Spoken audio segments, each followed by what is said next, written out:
Ukraine के बीच युद्ध का 1 महीना पूरा हो चुका है। यूक्रेन में रूस की सेना भीषण तबाही मचा रही है। पूरी दुनिया चिंता में है, लेकिन पुतिन अपने प्लान पर आगे बढ़ रहे हैं। यूक्रेन की सेना का मानना है कि रूस 9 मई तक युद्ध खत्म करना चाहेगा।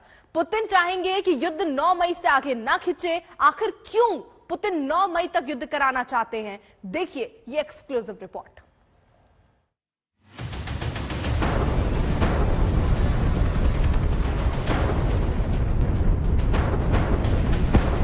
सबसे बड़े युद्ध का फाइनल काउंटडाउन शुरू।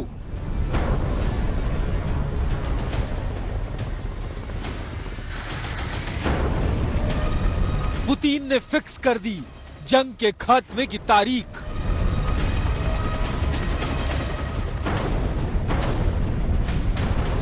नौ मई को खत्म हो जाएगा रूस यूक्रेन का युद्ध।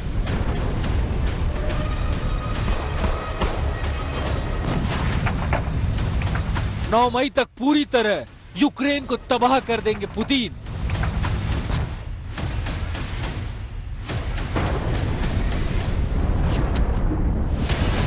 सबसे बड़े घमासान की आखिरी डेडलाइन।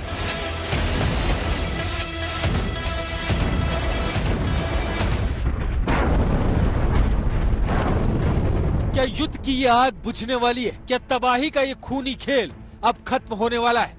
क्या पुतिन ने यूक्रेन को परास्त करने का प्लान तैयार कर लिया है? क्या यूक्रेन को घुटने पर लाने वाला हमला होने वाला है? क्या यूक्रेन को पूरी तरह से तहस नहस करने की तैयारी हो रही है? ये सारे सवाल इसीलिए क्योंकि खुद यूक्रेन की सेना को ये खौफ सता रहा है कि पुतिन 9 मई से पहले युद्ध को खत्म करने पर आमदा है। रूसी सेना को पुतिन का ये संदेश साफ साफ बता दिया गया है।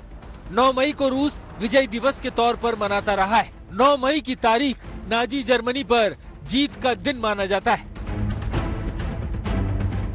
और ये खबर कहीं और से नहीं, यूक्रेन की सेना की तरफ से आई है। और इस खबर में इसीलिए भी दम नजर आ रहा है कि रूस की सेना पिछले कुछ दिनों से यूक्रेन पर अंधाधुन हमले कर रही है। पुतिन आर्मी एक के बाद एक शहर को बर्बाद किए जा रही है। मारियुपोल को तो तकरीबन मिट्टी में मिला दिया गया है। खार्किव को लगातार हमलों से खस्ता हाल किया जा रहा है। इरपिन को तो अब शहर कहना भी शायद सही नहीं होगा।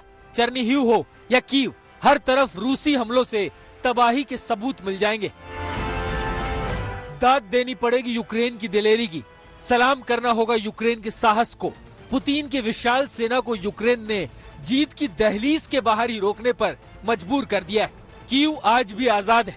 जेलेंस्की का पुतिन जंग के 1 महीने बाद भी बाल बाका नहीं कर पाए, लेकिन यूक्रेन को भी मालूम है कि बौखलाया रूस किस हद तक जा सकता है। यूक्रेन का ये डर वाकई गंभीर हो जाता है जब आप ये सोचते हैं कि क्या रूस वाकई 9 मई तक जंग खत्म करने की तैयारी में है। पुतिन कुछ भी कर सकते हैं, किसी भी हद तक जा सकते हैं, जीत की कोई भी कीमत चुका सकते हैं। रासायनिक हमलों का खौफ अमेरिका को भी खाए जा रहा है। बाइडेन बार बार खबरदार कर रहे हैं कि रूस केमिकल हथियारों को आजमाने की जरूरत न करे। तमाम चेतावनियों, तमाम तैयारियों के बीच पुतिन के अगले कदम को लेकर कुछ भी गारंटी के साथ नहीं कहा जा सकता है। रूस के पास रासायनिक हथियारों का भंडार है। रूस के पास सबसे शक्तिशाली परमाणु बम है। तो क्या 9 मई की तारीख से पहले कुछ बड़ा होने वाला है? वर्षा में गौरव सावंत के साथ राजेश पवार, कीव, आज तक।